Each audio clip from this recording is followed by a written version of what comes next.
First of all, thanks everyone for joining the call. My name is Britt Willingham. I'm the president of the ACEDS Atlanta chapter. We appreciate everybody hopping on today. And big thank you to Pierre and Eric from Kale Discovery, who are going to be going over a hot topic in our industry these days, which is collaboration tools. And I know everybody's, I'm not going to bore you with the whole coronavirus has happened and everybody's using Teams and Slacks.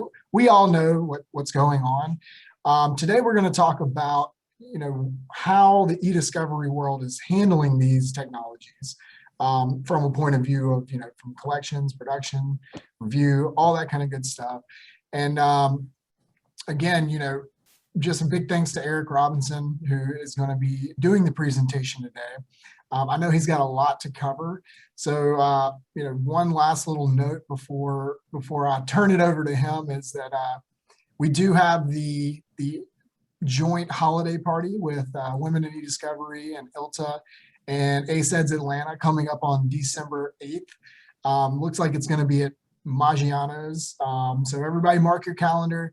This is an event that has been going on for many years with the e-discovery community, and this is the first year that ACEDS Atlanta chapter is going to be our participant. So we'd love to see you guys all there. It is going to be in person.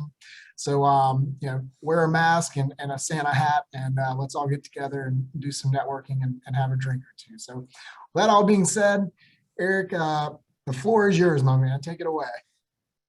Britt, thank you, and thank you to ACEDS Atlanta for having us today. Just as some background, Kale Discovery is a sponsor for ACEDS National, so we're very vested and very committed to the ACEDS mission. So anything we can do to help further education and information is a core component of what we seek to do.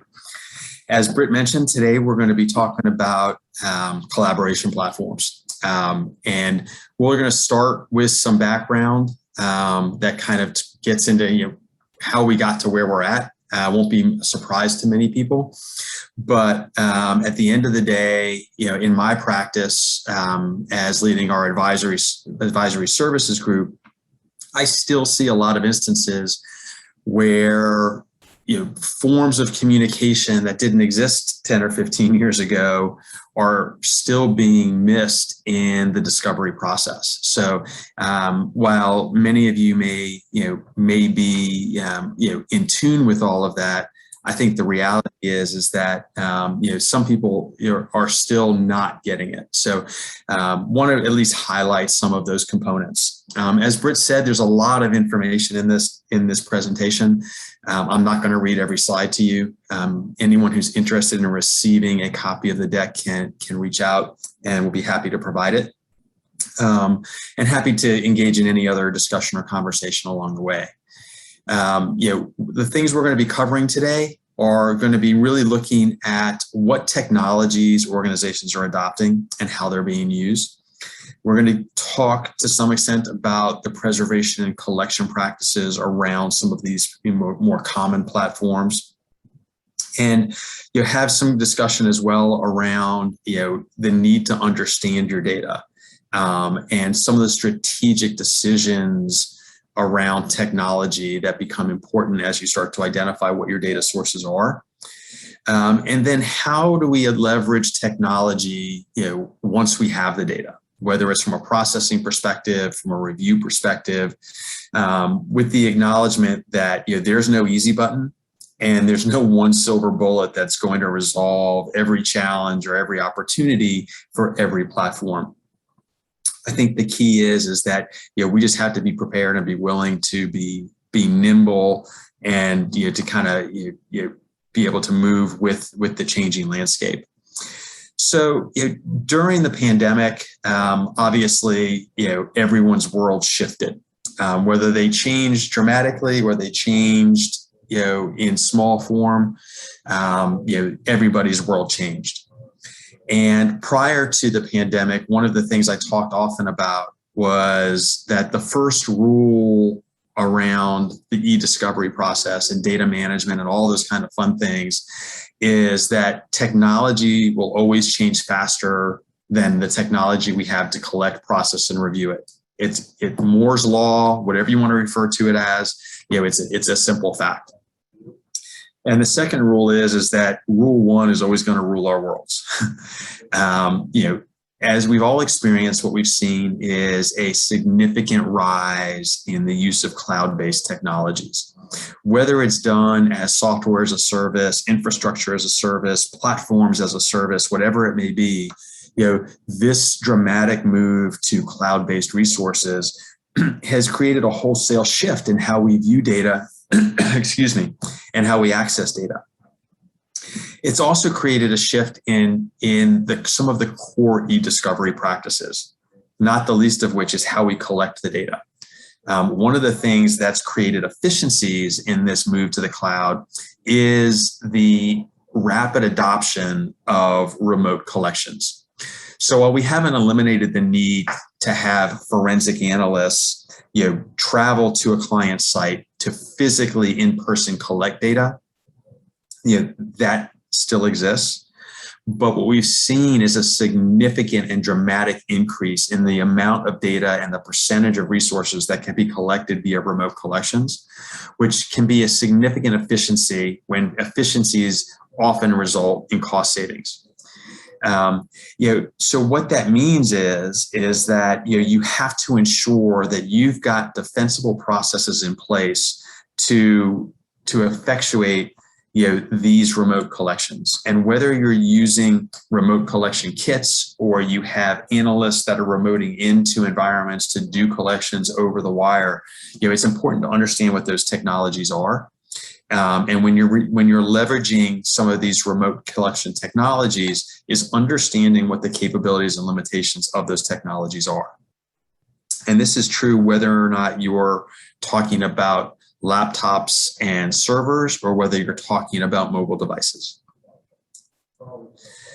So, over the last, let's call it 2 years, if we just take 2020 and 2021, during 2020, again, no surprise, we saw a dramatic shift in how people communicate, the platforms they were using. It was just an explosion. Because people couldn't go anywhere. We weren't having in-person meetings. We weren't doing all those things. Well, that hasn't changed moving into 2021. So this graphic on the left is a graphic that I had incorporated into this presentation a year ago. And pulling the information from the same analyst for 2021, we're seeing in some of these elements anywhere from a 10 to 30% increase in volume across these data sources.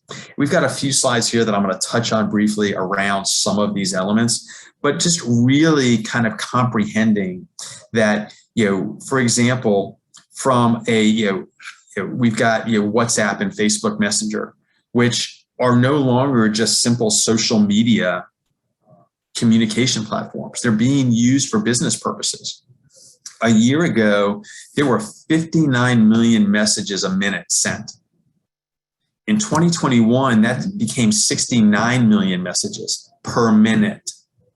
So you add 10 million messages per minute, that's almost a 20% increase in just that one application alone. So again, keep in mind, this is the world we live in, and it's not changing and going away anytime soon. Just to share another graphic from a different data source,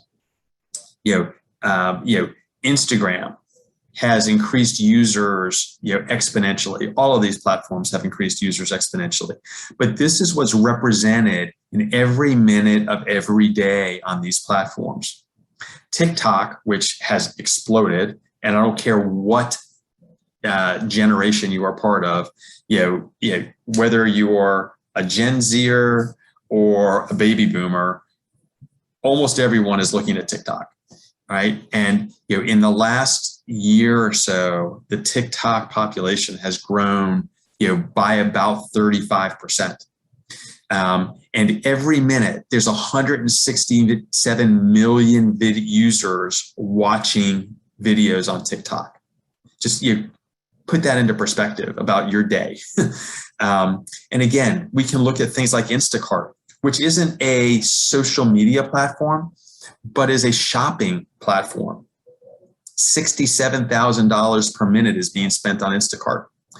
What does that mean? Is that you not only do you have transactional data that's being transmitted, but you have personal information that's included there.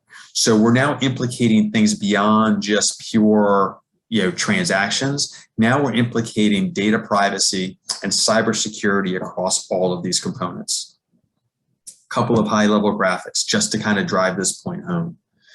More than 69,000 photos and videos are shared on Instagram every minute. 40% of LinkedIn users visit their site every day. More than 1 billion TikTok videos are viewed every day. And note this metric in the middle. 2 million plus text messages are sent every minute. There was a time where text messages were simply a way for people to say, hey, I'll meet you at the restaurant. Today, text messages are a core component of how people are doing business, particularly with younger generations. So we're seeing where text messages are now a vital component of the e-discovery process. And while we may not be seeing things like Twitter and Snapchat as a core component of business, from a social media perspective, and in many, many instances, these other platforms do become a key component of e-discovery. So we have to be cognizant of and acknowledge the prevalence in our data sources. We've now gotten over that hump and talked about all those metrics. From a trend within the e-discovery space, how is our world changing? We can see it in the courtrooms. We can see it in the ESI orders. We can see it in the ESI agreements that parties are negotiating. There are many different scenarios where these things are coming into play. And here are just, here's 6 examples of scenarios that could come up today, could have come up 10 years ago, but the answer today is very different. Not only because there are more platforms, but because not only do we as practitioners have a better understanding and a better perspective on these data sources, but the courts are acknowledging it, end users are acknowledging it, corporations are acknowledging it. So this is permeating everything that we do. So to look at a couple of these examples, you've got a matter where you've got expedited discovery. How are you going to approach that? What is your methodology and your practice and your protocol to identify the appropriate data sources? How are you addressing instant messages? And how does that differ when you're talking about it between a sales team and an executive team or a board of directors? I can tell you from my practice, when the executive teams or the boards of directors of organizations are brought into play, there's a very different perspective on how you have to deal with those individuals and their data. And this is becoming true beyond just their email, which is 5 years ago, 10 years ago, which would have been the only thing we would have dealt with. So understanding these data sources, again, is becoming critical. It also starts to come into play where we start to bring into these conversations the concept of cybersecurity. Whether there's a ransomware attack or some other cyber incident, understanding the data sources at play is hypercritical. The days of ransomware being limited to email accounts are long gone. These ransomware attackers have become very, very sophisticated, and they're getting access to attacking and holding ransom not only email data, but whole arrays of server data, or even in some cases, entire enterprises. So we need to understand what those data sources may include. And then we get into the information governance side when we start talking about migrations of data. Again, cloud computing, is and will continue to be our future. So many organizations are in the process of migrating either from on-premise storage into the cloud or from one cloud platform to another. So keeping these things in mind, again, is really, really important. Along with this, what we've seen is, the title of this slide may be a little misleading, because individual documents will always be important. But in the big scheme of things, particularly in the cyber arena, there's a declining value and meaning in just unique individual documents. What does that mean? That means that as organizations are becoming more complex, which they are, things like data compilations or highly structured data sources or semi-structured data sources are becoming much more important from an organizational perspective, because that's where the core of an organization's content is contained. It's also where we're seeing that communications are being stored across structured data systems. And again, look at Office 365 or Google Workplace. You now have a structured environment where data is stored, even though you may have conventional email and chat messaging like Teams or Google Chat, it's still in a structured environment. So we need to understand those environments in order to effectively manage it from a discovery and information governance perspective. We're also seeing where you get this concept of competition and user preferences, which is fracturing this concept of consolidated communications. What I mean by that is, within an organization, you could have multiple, it could be 2, it could be 10 different ways in which individuals can communicate. And as new technologies are being introduced, those modes of communication are expanding and increasing. And we need to be aware of that and try to keep track with it. And the thought process has to continue into the fact that intentional communications, meaning an email, are only a part of the equation. Systems are increasingly communicating information on our behalves, whether it's passively or unknowingly. And this is through automation. So as we incorporate automation into systems, we need to understand what impact that has on these communications and data systems. The more we automate and the more we lose control over those environments, the greater the risk we have for opportunists, whether they be insider threats or external, to compromise those data sources. So this brings us back to really needing to understand the locations of relevant data.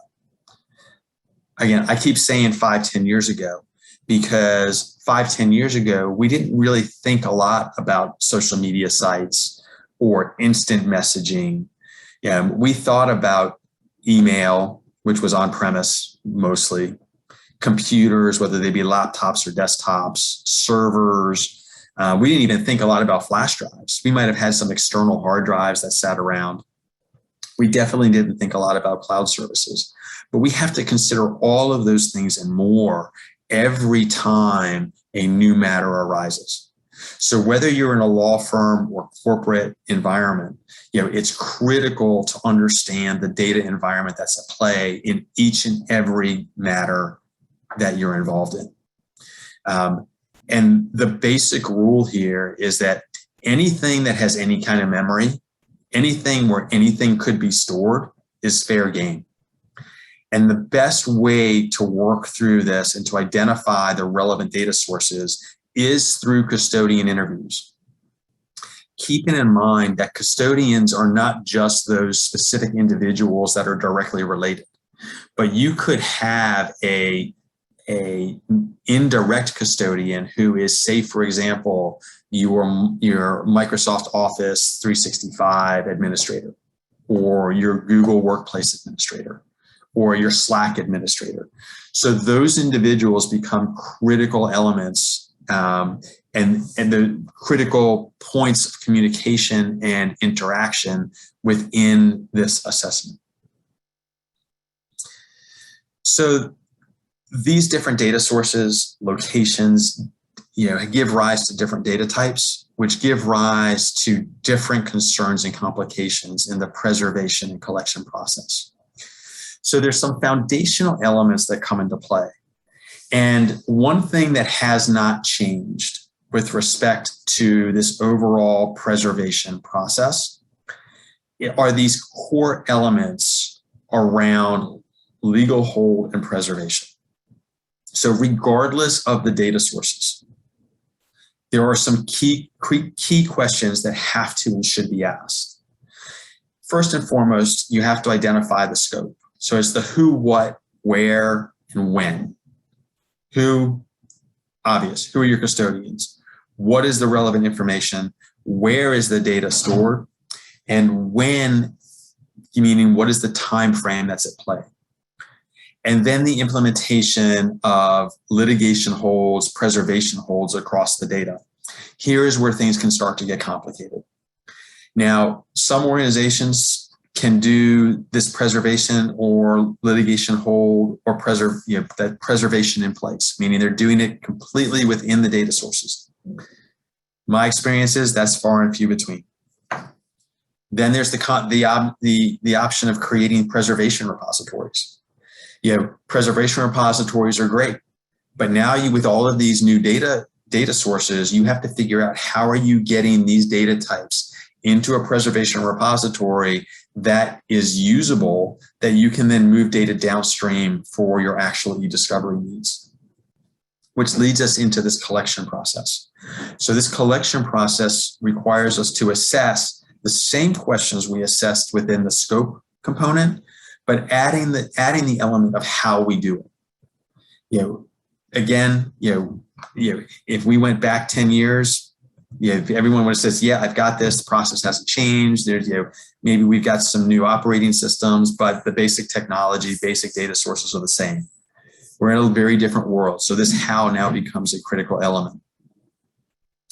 It also becomes very important to understand the levels of data accessibility.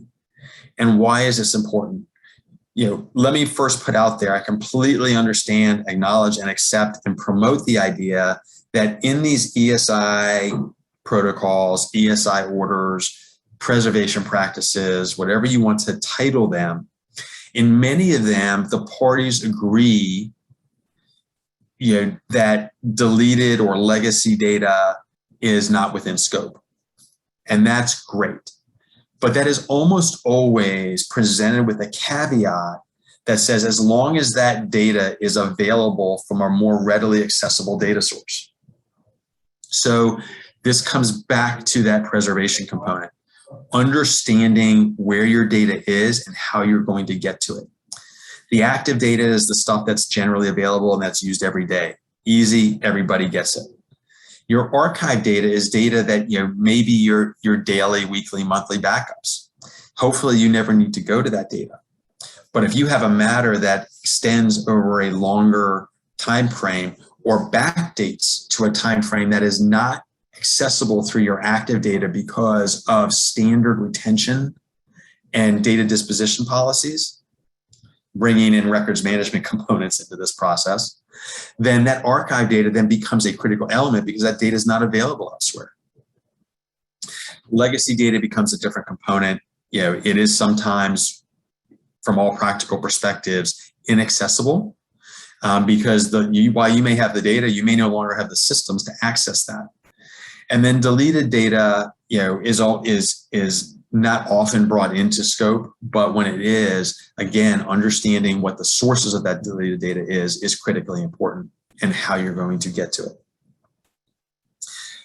So that was a very long-winded way of laying some groundwork for now getting into some of these common collaboration platforms and understanding your sources. The two platforms that people are most familiar with are the Microsoft or Office 365, which is by far and exponentially the largest and most common, and then Google Workplace, or some people still refer to it as G Suite. One of the things that I often find myself counseling clients on is that when they talk about Office 365 or the Google Workplace, is acknowledging that it's not just email. And this is where as I mentioned earlier, is sometimes I'm reminding clients that they're communicating in means beyond email now, and they don't necessarily consider it off the top. Some organizations are more readily, have more readily adopted and accepted these items. But in this instance, this is a case where, we often have to remind, our colleagues or our clients that we need to explore the full spectrum. Slack is another platform that, while it has been around for close to 12 or 13 years now, has really, with the pandemic, was already on a significant upward trajectory. But during the course of the pandemic, Slack adoption and usage increased exponentially. So, by some metrics, the volume of Slack adoption and messaging increased by anywhere by a 3x to 5x multiplier over the last, let's call it 2 years. And Slack, as we'll talk about a little bit more, presents certain challenges around how you get the data and the format of the data as it comes out. And then you have platforms that are more industry specific. So things like Bloomberg and Symphony, which are really popular in the financial services industry, that also have some very specific components to them that create idiosyncrasies in how you need to address that data.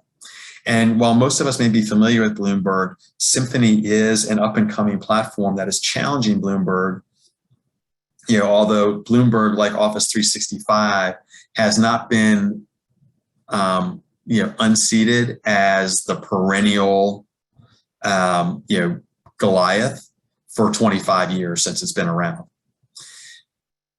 And then we get into some of these other platforms that we've all used over the last 2 years, and that many of us have experienced as being part of the discovery process, and others have been forced to kind of, to acknowledge. Things like Zoom, GoToMeeting, WebEx. For example, we're recording this presentation. Many organizations record their meetings. So whether you're talking about Microsoft Teams or Zoom, GoToMeeting, WebEx, any of these other collaboration platforms, most of them have not only the ability to record sessions, but they also have chat features. So you're now bringing in these communication, complexities from these different disparate platforms, because none of them have the same formats. None of them have the exact same process and protocol for extracting data. So it complicates this preservation and collection process, but it also complicates the identification component. So again, coming back to, and I know I'm going to continue to reiterate this and kind of, hammer this piece in, is that understanding the environment is key. We also get into true file sharing and collaboration platforms like Dropbox, Box, SharePoint, Google Drive, OneDrive, if we're in the Office 365 environment. And with things like SharePoint, understanding that there's a difference between SharePoint on-premise and SharePoint online. So again, being able to understand and note the differentiations in these different elements is critical. And last but not least, the instant messaging applications themselves. I could provide, you can go online and, I could have provided 10 slides of nothing but messaging applications that exist on a global scale. I've provided 6 exemplars here of messaging platforms.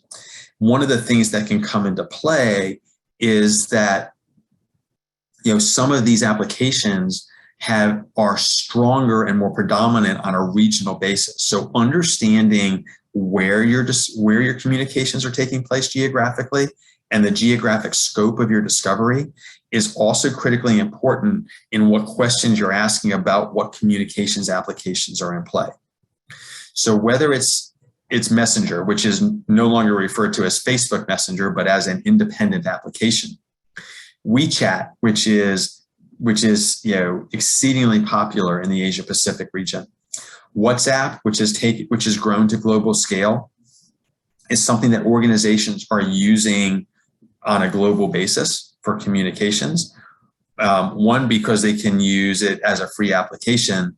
And two, there's really no barriers for downloading it and installing it on a device. And again, talking about some of the more regional platforms like DingTalk and Line, are platforms that have regional exposure. And we're seeing more and more things like Snapchat, TikTok, other platforms, YouTube, where not only is it just videos any longer, but people can actually message across those applications. So the list is endless. And this is, again, just to say that we really need to be able to explore this. I've talked about the financial institutions. I'm not going to spend a lot of time here specifically, but Bloomberg is the incumbent platform when it comes to the financial services industry. Platforms like Symphony and Money.net have grown in popularity. Slack has grown in popularity beyond just financial institutions. So it's, again, understand those platforms and what some of those idiosyncrasies are for them. Now let's talk about a couple of these predominant platforms, and starting with Office 365. So Microsoft Teams as an example, and I pulled this metric just in the last couple of days, but Microsoft Teams has more than 250 million active monthly users. So again, more than 250 million people are accessing Microsoft Teams on a monthly basis. And you can look at the chart and see the exponential growth from July of 2019 to July of 2021 over the last two-year period. It's astounding. That's a 5x, more than 5x. I mean, probably actually closer to almost a 25x growth in just Microsoft Teams. And this isn't even talking about other platforms, other elements of the Office 365 universe. So understanding, what is available through Office 365 is a core component. Some organizations have opted to subscribe to licensing that gives them access to some of the e-discovery capabilities available in Office 365.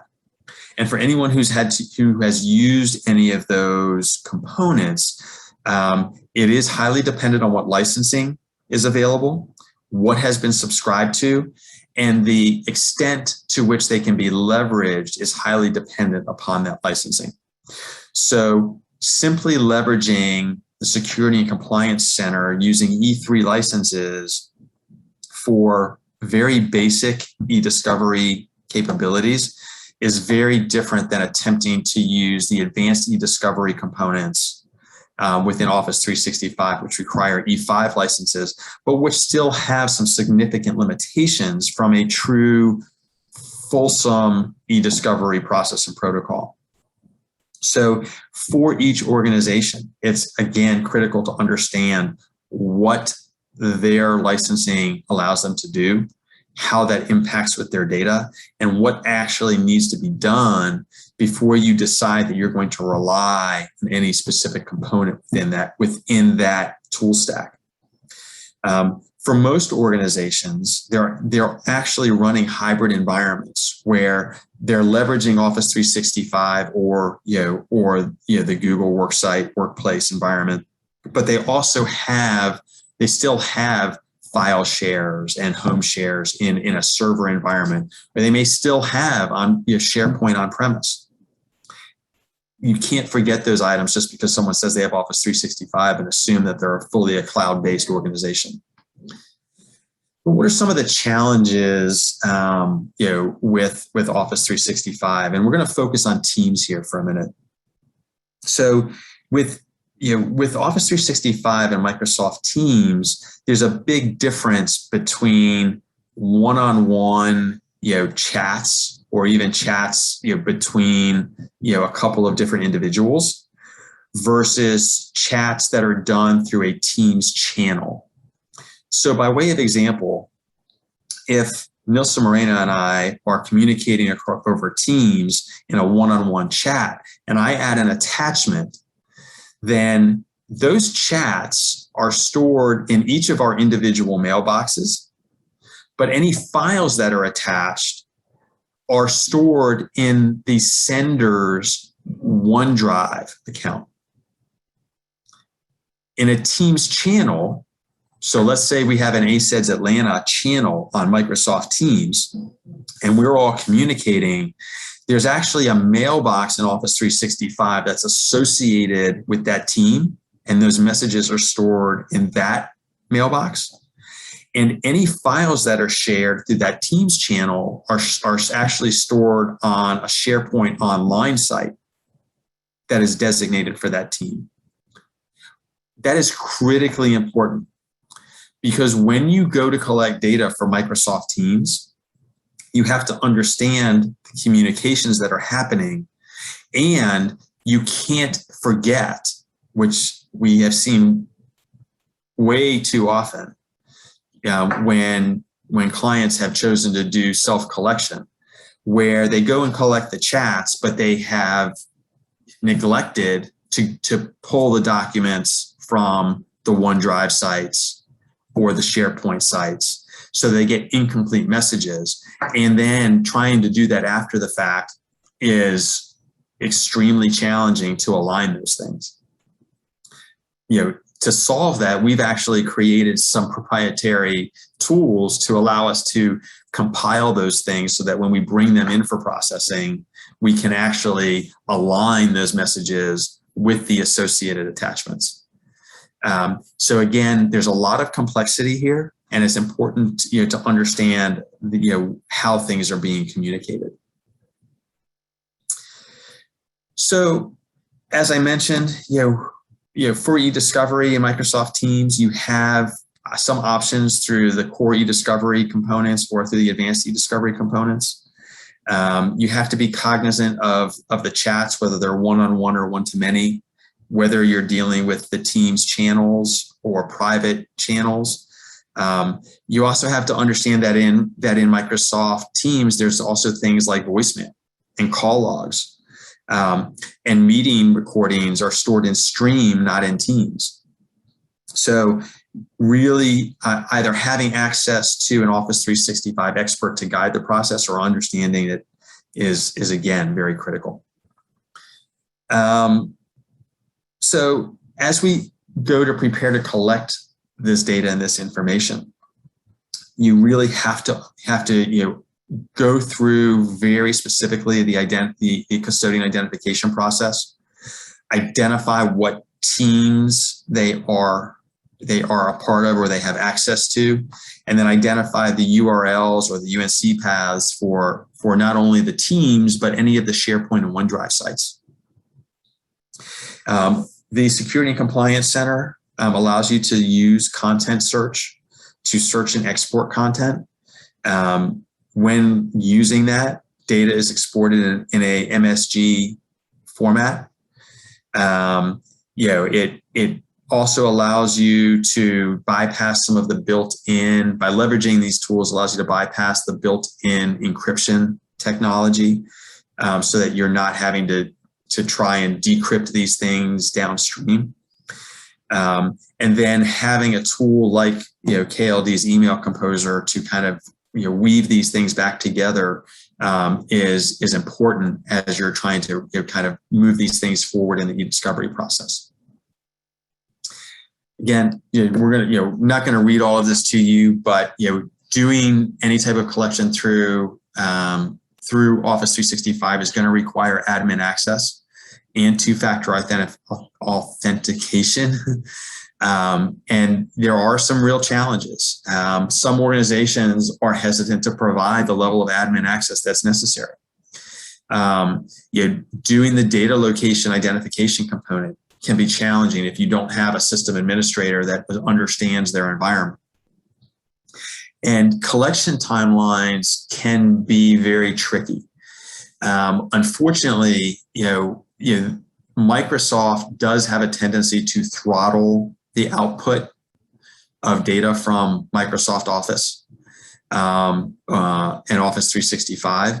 So, we have seen, where certain downloads of data have happened very quickly, and we've seen where other similarly situated by volume and file count downloads have taken 2 to 3 times as long to download, simply because Microsoft has throttled the output capacity of the Office 365 environment. Sometimes you can address that, but sometimes Microsoft, it is what it is, and it's just, you have to be prepared for it. Also be aware of whether or not there are any additional plugins that have been incorporated into the Office 365 environment, as that can add additional complexity. Things like Evernote for Teams and things of that nature. So let's transition now to Google Workplace. Similarly situated to Teams, although obviously a very different environment, still requires admin access, two-factor authentication, a need to identify whether they're private or group channels, and the location of the Google Drive locations, because similarly situated attachments are not stored in Google Chat. They're stored in Google Drive. Also, that Google Docs is a separate entity even from Google Drive. So understanding what the client is using is really important. The timelines, again, similarly to Office 365, can be variable and depends on how G Suite or Google Workplace has been configured for compression. Slack has become a very hot topic, and we could spend an hour talking just about Slack. I won't. I've talked a little bit about the history of Slack and its growth, but one thing to understand here is that there are data from Slack can be exported either in an HTML format or in a JSON format. By far, the preferable format is in a JSON file. And if you are dealing with the DOJ actually requires that processing be done from the JSON export format. You don't have an option. Some of the challenges associated with Slack is that there are a number of different licensing options, including a free version of Slack. These different licensing options had a significant impact on what can be and how you export data. So anything below the enterprise grid or API licensing level requires you basically to make a request to Slack to export the data for you. You can't export it on your own. But if if a client has enterprise or has licensed the Discovery API functionality, then they can have a provider do that Slack export for them. Again, the key thing with Slack is to understand the licensing component. The other thing that I really want to make sure people understand, because we run into this on a regular basis, is that when data is exported from Slack, in this JSON format, it provides, one, you have to go an extra step to actually collect the attachments that are associated with those chats. And those attachments in the initial export are identified through pointers. So when you actually go to process this data, those attachments are not pulled into the process until you actually align those, the attachment export with the JSON export. What does this mean from a practical perspective? Is that if you ask your provider, if I collected 10 gigabytes from Slack, how much volume am I going to end up processing? Nobody can give you a good answer today until they've had until after they've actually done the collection and done the alignment. From a practical perspective, and this is no exaggeration, we have seen anywhere from a 3x to 100x expansion of data volume based upon the attachments. So Be patient with your providers when it comes to Slack. If they have the appropriate tools, they can get to a point where they can tell you what the data volume will be for processing.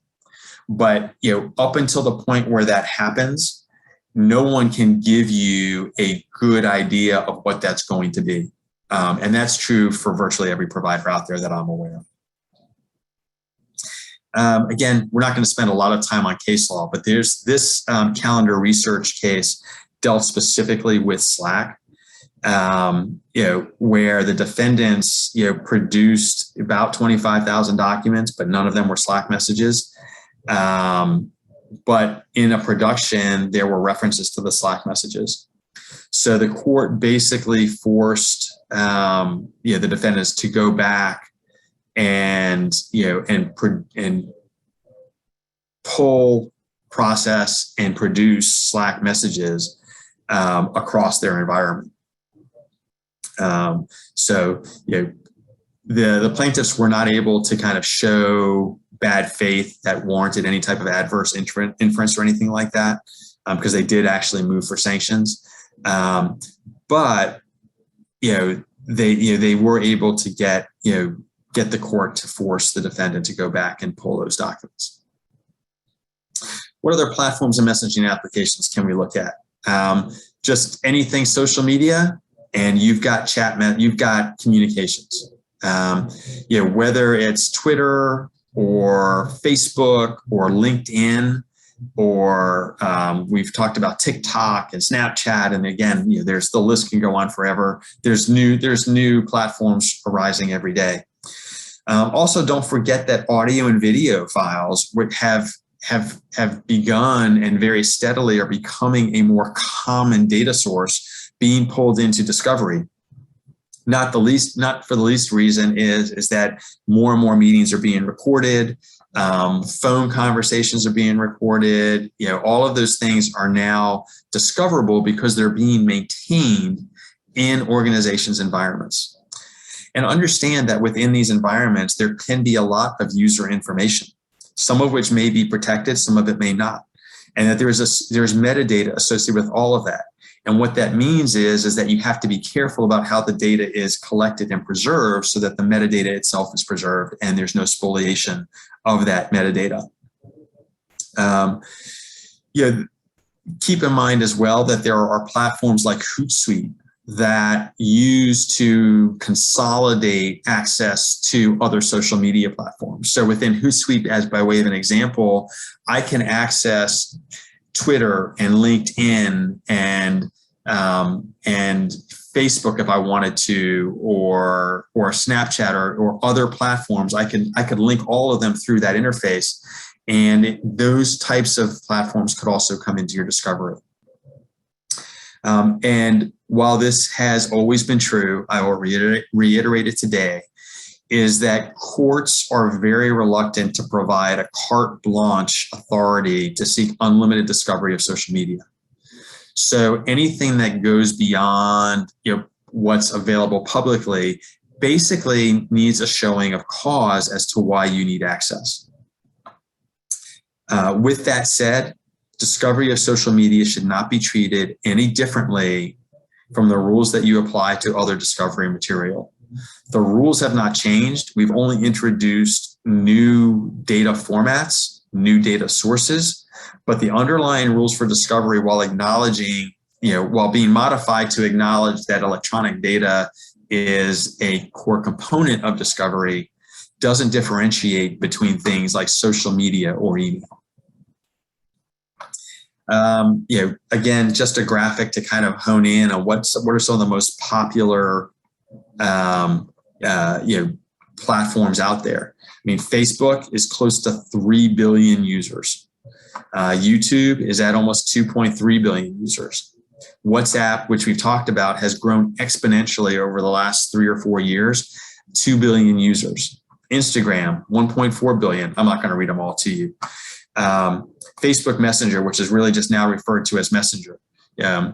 All of these things are massive platforms with massive amounts of data. Some of these others, as you look down that list, are regional powerhouses. And it's just important. This is here just to kind of, again, reemphasize the fact that these things are important. And the rise of social media around the world over the last 2 years has just been astounding. And it's for obvious reasons. People were segregated and in kind of, yearning for that connection and attachment. So people turn to social media, and the growth in social media for all types of communication, both professional and non-professional, has just exploded. With all of that, we can't ignore mobile device data. Mobile devices are not new into e-discovery. What's new is understanding, again, that there are new platforms, new applications, that while the application might reside on a mobile device, whether it's a phone or an iPad or a Samsung Note or whatever the case may be, is for some of those platforms, you can't actually collect that data through the device. For some of these platforms, you need to identify that the platform is in play and then go to that platform, through an online cloud-based account. And then some of them offer the ability to download data. Others do not. Some you may have to request data from the user, may have to request data from the platform itself. So again, this comes back to the very important concept of understanding, what platforms are in play, and then exploring what the requirements are to get to that data. I mentioned other platforms. You've seen these listed. DingTalk and Line are huge in the Asia Pacific region. Things, WeChat, is significant as well. WhatsApp has taken on global, become a global powerhouse, as has WeChat. But they all present different challenges. So, again, key here is dig in and understand what they are. And then the collection process, then the ability to do on-site versus remote collections. For the vast majority of collaboration platforms, you're going to do a remote collection in today's day and age. There's seldom a need to go on site to perform those collections, but you may have to go on site to collect certain forms of data sources, or you may be able to leverage things like a remote collection manager, where you can actually send a hard drive, fully encrypted hard drive, to the end client and say, okay, plug it in, and the system will self-initiate, and it's been pre-programmed to collect the required data. So keep your options in mind. In many cases, remote collections can be much more cost-effective and efficient than doing the on-site collections when possible. And some basic practice tips. Email remains, kind of the king of the hill, but instant messaging and other messaging platforms are quickly, gaining on email. There are predictions out there that, given the generational, leaning of things like, the millennials and the Gen Zers to more of a text-based communication platform, that within the next 3 to 5 years, things like instant messaging and texting may actually overtake or equal the use of email in day-to-day communications. There are disparate applications involving chat and messaging, so understand what they are. From a mobile app perspective, again, disparate and different. You need to understand. If you're dealing with the financial services industry, there are some significant players there that require some specific approaches to that data. And, Office 365 is by far the largest single platform out there for organizational collaboration. But you can't ignore things like the Google Workplace, because there are many organizations, hundreds of thousands of organizations, that are leveraging that platform as well. And then, we haven't really addressed Internet of Things because it's another area that we could spend an hour or more on. But Internet of Things, think about logistics companies where they've got GPSs on every every vehicle transporting equipment, or medical devices that are capturing data. All of those things are Internet of Things devices. And that there are advanced analytics tools being used within organizations to kind of track data. And blockchain, while it hasn't become a significant component, in my opinion, in the e-discovery yet, likely will in the years to come as its adoption increases. So just keep an eye on that as well. Keep an open mind to technology. Keep researching the technology that's out there so that you have insight into what's there, and you can dig into the things that are applicable to you and your practice or your organization. And be aware that things are constantly shifting and changing. COVID and the pandemic has had a significant impact on everything we've done. There have literally been hundreds, if not thousands, of cases filed. It has impacted how we preserve data not only because of different technologies, but for the simple fact that in many instances we couldn't get to data because if it was on site, organizations weren't allowing individuals on site, and which gave rise to things like more robust acceptance and adoption of remote collection and the advancement of remote document review. I mean, for KL Discovery, we had 13 brick and mortar document review centers pre-pandemic. And as a result of the pandemic, we've transitioned to a complete remote document review methodology, which has been hugely successful, but was a huge shift in how we approach that process.